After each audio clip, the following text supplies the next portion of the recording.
Hi everyone, this is Sultan with RexTheme, and in this video I'll show you how you can use the category mapping feature from WooCommerce Product Feed Manager when generating a product feed for Google Shopping. So let's get started. As you can see, I'm on the settings page of the plugin WooCommerce Product Feed Manager.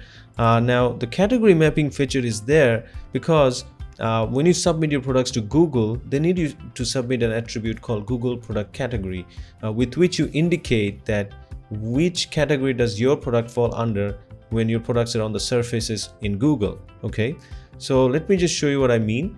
Now here is a blank template for feed, and when I choose the merchant type as Google Shopping, okay, here are all the mandatory attributes that you need to submit to Google for your products.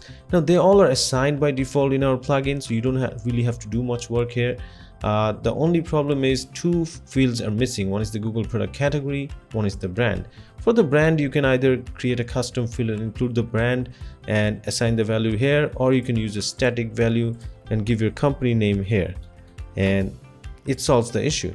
But for Google Product Category, the problem is there's no way to assign a static value unless all your products fall under a single product category. Let's say you are selling just one type of product, let's say jewelry. In that case, you can put it as static, collect the category ID from Google's category list for jewelry and place it here, and that solves the issue. However, in most cases, most shops doesn't have just a single type of product. Most WooCommerce businessman usually sells a lot of different types of products. In that case, there's a problem because probably the category names you use doesn't match the ones that Google accepts. So in that case, what should you do? Do you need to change the category names in your shop? Absolutely not. So that you don't have to do that, we created category mapping. Okay, what category mapping does is that it traces your product's category, and based on that, it assigns a Google Product Category that you have assigned in the category mapping page. Let me just show you how you can use the category mapping to define your shop's categories. So let me go to the category mapping page.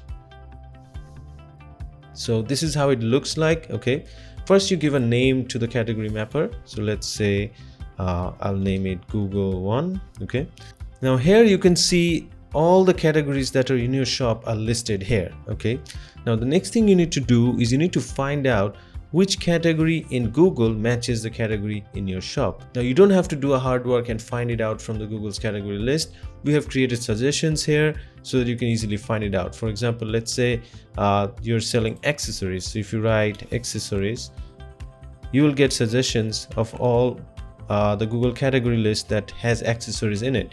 So you can just scroll down, look for the one that applies to you. Okay, so let's say my one falls under this one, so I'll just select this one and it will be assigned. In similar ways, I can choose for other stuff. For example, games. If I choose games, the category list that contains games in Google, it will come here.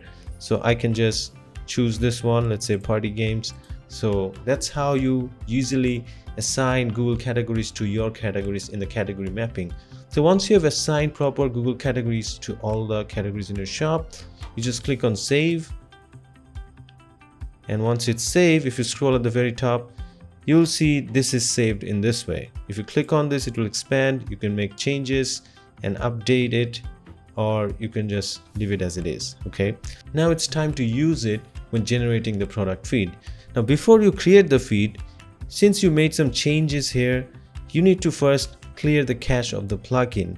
Okay, so what you do is go to settings of the plugin, and here under controls, you'll find this option called purge cache. Just click on that and this will clear the plugin cache. Okay, and now you can just add a new feed.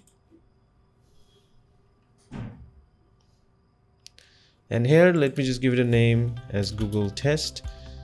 And let's say I'm going to generate feed for all published products, and let's just leave this as it is. Now let me choose Google Shopping. And once I choose Google Shopping, you can see again all the default required attributes are here. Now for Google Product Categories, click on this, and at the very bottom, you'll see there's this thing called category map. Under that, you'll find the category map you created just now. The one I created was called Google One, and it's right here. if I select this, now this feed will include the Google product categories that I assigned for my product categories. Okay, so now once you have assigned all the values, let's say I'm assigning this one as Rex. Okay, so once you have assigned all the values, just publish the feed, and you can see it's generating. It's 100%. It's really fast. So now if you click on this, it will view the feed on the new page. Okay, now let me just point out that if I go to the category mapping, I didn't assign mapping values to all the categories, right?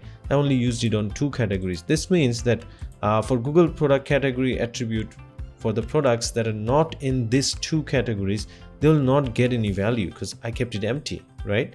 So I will have to assign values to all these fields if I want all my products to get a Google product category ID. Okay, so now for now, let me just show you that any product that has fallen under accessories or all games will have the category IDs placed.